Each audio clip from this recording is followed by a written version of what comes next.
Hello guys, मेरा नाम दिनेश और आप देख रहे हैं मैथमेटिकल बटालिया।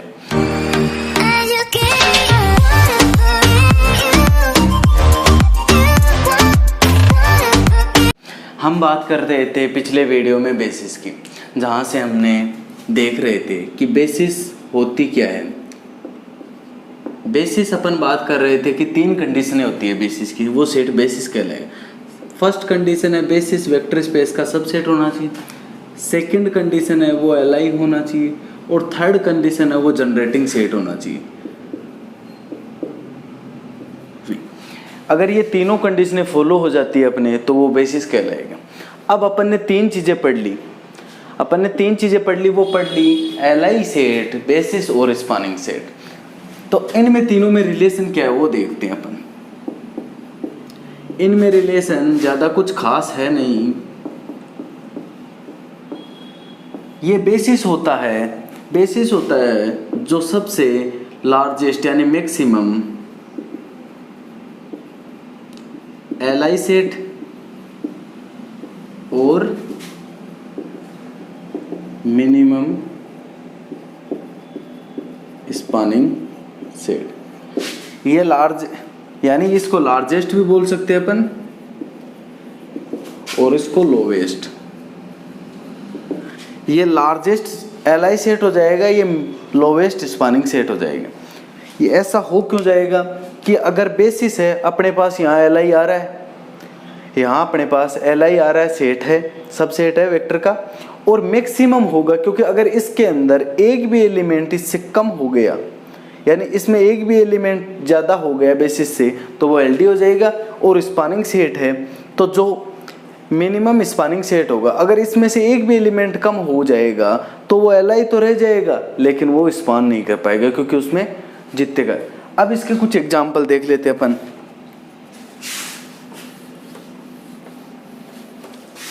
एग्जाम्पल की बात करें, अपन ने वेक्टर स्पेस मान लिया V ओवर F है अपने पास। V over F vector space है। V अपने पास है R स्क्वायर यानी 2 टपल के एलिमेंट आएंगे और फील्ड है अपने पास R, यानी R स्क्वायर ओवर R का अपने पास वेक्टर स्पेस है। तो हम इसके लिए बेसिस देखते हैं। जैसे अपन ने बेसिस देखते हैं है या कि नहीं। अपन ने एक सेट देखा जिसके अंदर 2 एलिमेंट है और 2 टपल के है। क्या ये एल आई है, बेसिस है? इसके लिए अपन 3 कंडीशन अपन को पता थी, वो चेक करनी पड़ेगी। फर्स्ट कंडीशन अपने पास कि ये सबसेट है V का, है क्योंकि इसके अंदर 2 टपल के एलिमेंट है, इसके अंदर भी अपने पास 2 टपल के एलिमेंट आते हैं, तो वेक्टर स्पेस का सबसेट है। सेकंड बात करते हैं ये एल आई है कि नहीं। एल आई के लिए अपन ने क्या चेक करें, या तो डिटरमिनेंट मेथड देख लो, इसका डिटरमिनेंट 1 आता है, not equal 0, it's means L I. ये सेट अपने पास एल आई होगा। या लीनियर कॉम्बिनेशन से अपन देखते हैं अल्फा 1 0 प्लस बीटा 0 1 इक्वल 0 0। यहाँ से अपन बात करते हैं अल्फा बीटा इक्वल 0 0। यहाँ से अल्फा 0 और अपने पास बीटा 0, यानी दोनों स्केलर है अपने पास, दोनों स्केलर अपने पास 0 आ गए तो ये एल आई हो जाएगा। थर्ड बात करते हैं कि ये जनरेट कर पाता है पूरे आर स्क्वायर को। अगर जनरेट कर पाता है तो ये स्पानिंग सेट हो जाएगा और बेसिस बना लेगा। जनरेट की बात करते हैं तो मान लीजिए आर स्क्वायर के 2 एलिमेंट है एक्स और वाई, क्या इसको जनरेट कर पाता है? तो लीनियर कॉम्बिनेशन में लिखेंगे अपन। अब यहां से बात करते हैं तो अपने अक्स वाई आया अल्फा और बीटा, यहां से अक्स इक्वल अल्फा और y इक्वल बीटा। ये अपने पास जनरेट कर रहा है, यानी कोई भी स्केलर रखो अक्स की जगह वो अक्स आ जाएगा अपने पास, और बीटा स्केलर रखो तो वो y की जगह आएगा, तो पूरा सेट जनरेट हो रहा है। तो अपन ये कह सकते हैं कि ये सेट है जो पूरे आर स्क्वायर को जनरेट कर पा रहा है। आर स्क्वायर को जनरेट कर पा रहा है तो मतलब ये बेसिस होगी। कहने का मतलब ये अपने पास होती है standard basis of 2 tuple. 2 tuple के लिए स्टैंडर्ड बेसिस होती है ये। अगर 3 टपल के लिए अपन देखेंगे, 3 टपल के लिए देखेंगे r पावर 3 की जो बेसिस होगी वो होगी 1 0 और 0 0 1 और 0 0 0 1। ये अपने पास 3 टपल के लिए स्टैंडर्ड बेसिस है। ऐसे पोलिनोमियल के लिए स्टैंडर्ड बेसिस होगी। जैसे पोलिनोमियल के लिए स्टैंडर्ड बेसिस देते हैं अपन 1 square up to x power n। ये फाइनाइट पोलिनोमियल के लिए इनफाइनाइट है तो डॉट डॉट चलता जाएगा, ये बात है। अब हम बात करेंगे इस क्वेश्चन की। इसमें हमें बताना है कि ये जो सेट है तो वो स्पानिंग सेट है कि नहीं है r पावर 3 का। ये सब सेट है, इनमें से 4 अपने पास एलिमेंट है, वो अपन को बताना है नॉट स्पान, यानी किस एलिमेंट को ये जनरेट नहीं कर पा रहा। सबसे पहले अपन एक एक एलिमेंट को अपन चेक कर नहीं सकते, इसलिए इसका लीनियर कॉम्बिनेशन लिखते हैं जनरल फॉर्म के अंदर। जनरल फॉर्म के अंदर 3 टपल के लिए एक्स वाई जेड जो आर के एलिमेंट है अपने पास, यहाँ अल्फा लीनियर कॉम्बिनेशन 1 1 और 0 प्लस बीटा 2 1 और 3, ये लीनियर कॉम्बिनेशन हो गया। अब इनको अपन फॉर्म में लिखते हैं। यहाँ लिखते हैं x equal alpha plus 2 beta, y equal alpha plus beta और z इक्वल 3 बीटा। यहाँ से अपने पास बीटा क्या आएगा z/3। यहाँ से इसके अंदर पुट वैल्यू कर देंगे तो अल्फा क्या आएगा अपने पास y माइनस z/3। अपने पास 2 कंडीशनें हो गई, ये बात है अपने पास, यानी x और y की वैल्यू आ गई यहाँ अपने पास। यहाँ से अगर इनमें इनकी वैल्यू पुट करेंगे तो x की वैल्यू भी आ जाए अपने पास, तो काम बन जाए। अब बात करेंगे लीनियर कॉम्बिनेशन। फर्स्ट ऑप्शन की अपन बात करते हैं कि अपने पास 0 0 ऑप्शन दिया हुआ है 3 टपल का। 0 0 के अंदर बात करते हैं तो अल्फा की जगह z/3, यानी सबसे पहले अपने पास बीटा क्या आएगा यहाँ से z/3 यानी 0/3 यानी 0। अल्फा क्या आएगा 0 माइनस 0, ये भी 0। अब यहाँ से अल्फा बीटा की वैल्यू अपने पास आ गई, x के अंदर पुट करते हैं तो x की वैल्यू अपने पास यहाँ से 0 आ रही है।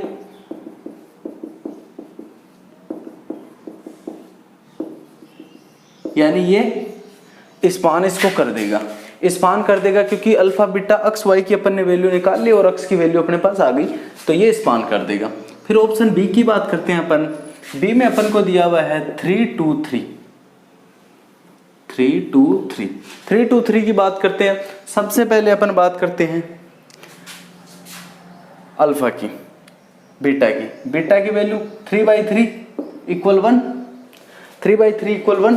फिर यहाँ अपन बात अल्फा के अंदर वैल्यू पुट कर दे, अल्फा के अंदर वैल्यू पुट करते हैं y की वैल्यू 2 माइनस 1,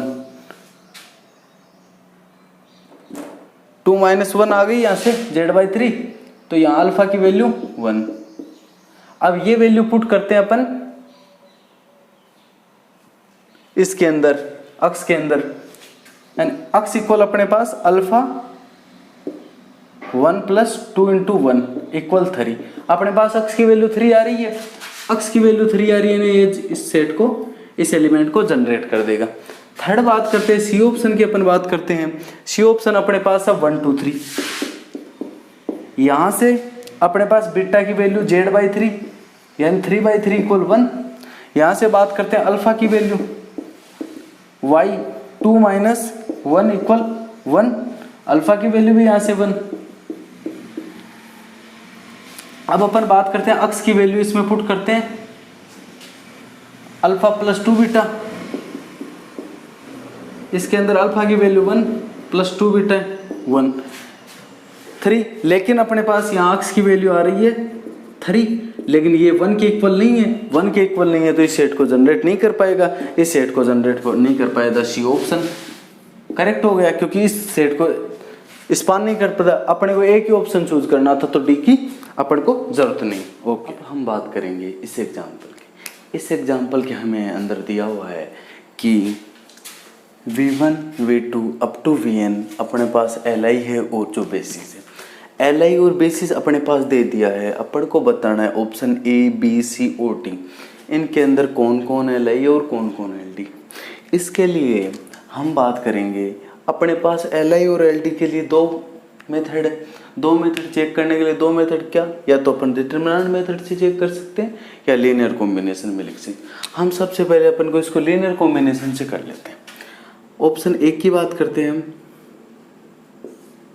ऑप्शन ए की बात करते हैं तो सबसे पहले linear combination alpha 1 v1 plus v2 plus alpha 2 v2 plus v1 plus v3 plus up to alpha n minus 1 v1 plus vn is equal 0 की इक्वल पुट करते हैं हम। यानी यहाँ पे v1 ये v2 है तो अल्फा 1 अप टू v3 है तो अल्फा 2 और vn है तो अल्फा n माइनस, यानी अपने पास n माइनस 1 स्केलर होंगे यहाँ पे।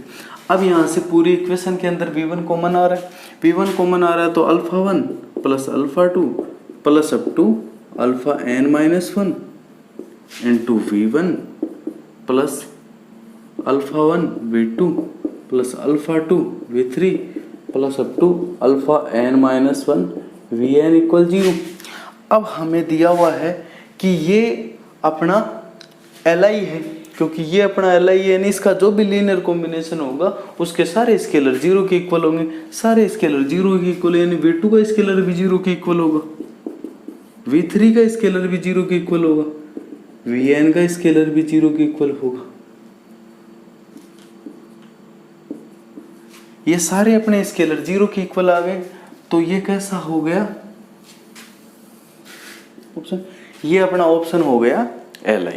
पहला ऑप्शन Li हो गया, तो हम यहाँ लिख सकते हैं ये Li हो गया। यानी तू कैसा भी केस ले, तू कैसा भी केस ले, n इक्वल ओड रख चाहे n इक्वल इवन रख, तो अपना Li आ जाएगा। दूसरे ऑप्शन बी की बात करते हैं हम, ऑप्शन बी की बात करते हैं।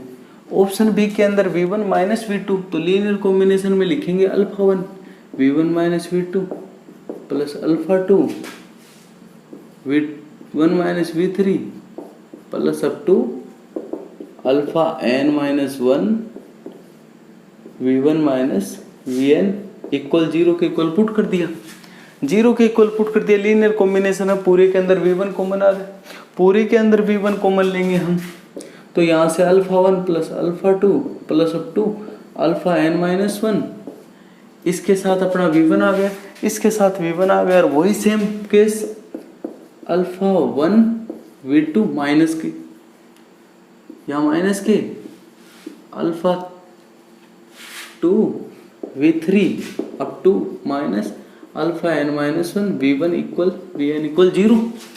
अब लीनियर कॉम्बिनेशन दिया हुआ है कि इसका लीनियर कॉम्बिनेशन सारे स्केलर 0 के इक्वल होंगे, यहाँ से वही same case alpha 1 equal alpha 2 up to alpha n minus 1 equal 0, यानी ये सेट भी अपना Li हो गया, चाहे तू n ओड ले या इवन ले। यानी जब v1 minus v2 up to this v1, पहले टर्म में v1 रहता है और यहाँ भी पहले टर्म में v1 रहता है, तो कहने का मतलब n इवन हो चाहे ओड हो, अपने पास ये सेट Li आता है। अब हम बात करेंगे ऑप्शन थर्ड की, कि v1 plus v2 v2 plus v3 up to vn plus v1, ये अपना क्या होगा Li होगा कि Ld अपन चेक करेंगे। हम चेक करते हैं तो ऑप्शन सी लीनियर कॉम्बिनेशन में लिखेंगे alpha 1 v1 plus v2 plus alpha 2 v2 plus v3 plus up to alpha n equal 0, equal 0 की बात कर रहे हैं, वही हम कॉमन लेंगे। जैसे v1 की टर्म यहाँ पे है, v1 की टर्म यहाँ पे है, v1 की टर्म के स्केलर को जो अपन कॉमन लेंगे तो यहाँ पे alpha 1 plus alpha n v1 plus alpha 2 alpha 1 plus alpha 2 v2 plus up to alpha n minus 1 plus alpha n vn equal 0 के इक्वल।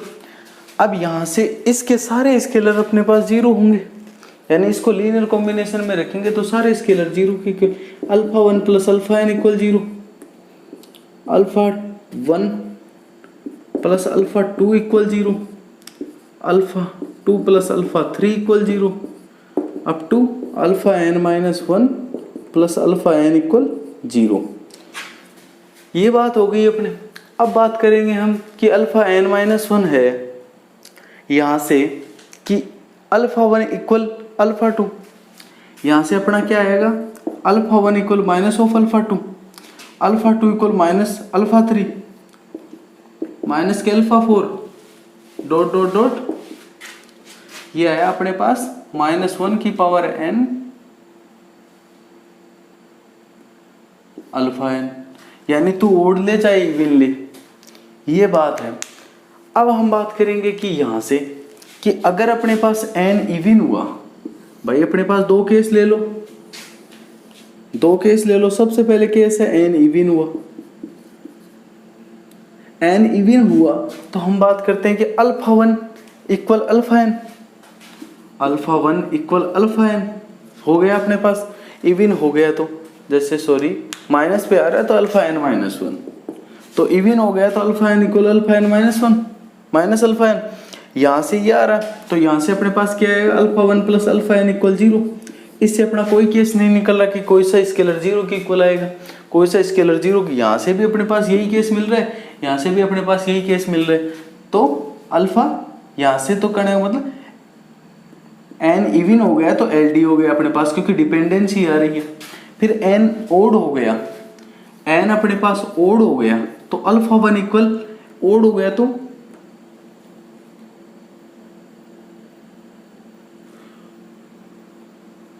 ओड हो गया तो ऊपर वाली टर्म इवन, तो अल्फा 1 इक्वल अल्फा n, यानी alpha 1 minus alpha n equal 0। यहाँ से इस केस से और अपने पास यहाँ पे ये अलग अलग केस आए, इसको कंबाइंड करेंगे अपन, दोनों को ऐड करेंगे तो अल्फा 1 भी 0 और अल्फा n भी 0, ये दोनों केस आ गए तो सारे बाकी के सारे 0 हो जाएंगे, 0 हो जाएंगे तो ni ओड होगा तो li, यानी यहाँ पे अपने पास हो गया कि अपने पास दो केस बन गए, n ओड है, अपने पास n ओड है कि n इवन है, n ओड है तो li और n इवन है तो ld। ओके, अब हम बात करेंगे फोर्थ, देखते हैं यहाँ पे डी ऑप्शन अपने पास है, डी की चेक करते हैं अपन। इसको लीनियर कॉम्बिनेशन के रूप में लिखेंगे। सबसे पहले लीनियर कॉम्बिनेशन के रूप में alpha 1 v1 minus v2 plus alpha 2 v2 minus v3 plus dot dot dot alpha n vn minus v1 equal 0 के इक्वल पुट कर दिया हमने, 0 के इक्वल पुट कर दिया। अब इसके सारे स्केलर देखने पड़ेंगे अपन को कि वो 0 के इक्वल है, तो यहाँ से अल्फा 1 v1 की टर्म देखते हैं, alpha 1 plus minus alpha n v1 negative तरफ है उधर, plus alpha 1 alpha 2 minus alpha 1 v2 plus dot dot dot alpha n minus alpha n minus 1 vn equal 0 के इक्वल 0। यहाँ से क्या आया अपना alpha 1 equal alpha n, alpha 1 equal alpha 2, alpha 2 equal alpha 3 up to alpha n minus 1 equal alpha n। तो यहाँ से एक ही केस बन रहा है अपने पास, alpha 1 equal alpha 2 equal up to alpha n, यानी एक केस तो तेरे को लेना पड़ेगा, बाकी सारे डिपेंडेंसी तू भले ही अल्फा 1 को चुन ले, तू भले ही अल्फा 2 को चुन ले, चाहे तू भले ही अल्फा n को चुन ले, किसी एक केस को चुनेंगे तो बाकी सारे मिल जाएंगे, यानी डिपेंडेंसी रहेगी। डिपेंडेंसी रहेगी तो ये ऑलवेज LD, यानी तू भले ही n इवन रख जाए। कुछ एग्जांपल की देख लेते हैं इन पे बेसिस। एग्जांपल देखते हैं कि v1 v2 एंड v3 अपने पास है, ये है basis of r power 3, r power 3 की अपने पास बेसिस है। तो ये अपने पास मान लीजिए ये दिया हुआ है कि v1 plus v2 v2 plus v3 and v3 plus v1, ये अपने पास Li है कि LD है, या बेसिस बनाएगा कि नहीं बनाएगा। बेसिस बनाएगा कि नहीं बनाएगा तो अपन अगर अपन को याद हो तो ये केस n ओड है तो डायरेक्ट Li, n ओड है तो डायरेक्ट Li कर सकते हैं, या हम देख सकते हैं कि मैट्रिक्स सिस्टम से देख सकते हैं कि इसका डिटरमिनेंट देखते हैं। जैसे इसके अगर कोफिशिएंट मैट्रिक्स लिखेंगे यहाँ V1 के, यानी इनको कॉलम वाइज लिख लेंगे अपन 1 1 0 0 1 1 0 0 सॉरी 1 0 1। इसका डिटरमिनेंट नॉट इक्वल 0 आएगा, 0 के इक्वल नहीं आएगा तो ये अलग हो जाएगा। ऐसे ही अपन एग्जांपल देख लेते हैं कि जैसे V1 V2 V3 and V4 basis of R power 4, R power 4 की बेसिस है। तो इसके अंदर अपने को ऐसा दिया हुआ है V1 plus V2 V2 plus V3 up to V3 plus V4 and V4 plus V1। ये अपने पास कैसा होगा, अगर याद हो अपन को डायरेक्ट तो एन इवन हो तो LD, तो ये अपने पास LD। तो कहने का मतलब अगर अपन को 4 स्टेप याद हो, इनमें से बाय द वे क्वेश्चन आ जाए 4 स्टेप याद हो तो हम डायरेक्ट देख के कर सकते हैं। या ऐसे आ जाए V1 plus V2 V1 plus V3 up to ये आ जाए, यानी 4 स्टेप का आ जाए तो हम बता सकते हैं कि ऑलवेज LI होगा। Okay guys, thanks. वीडियो पसंद आए तो लाइक ज़रूर करें, सब्सक्राइब करें एंड शेयर करें, और हमारे आगे वीडियो देखने के लिए बेल आइकन को प्रेस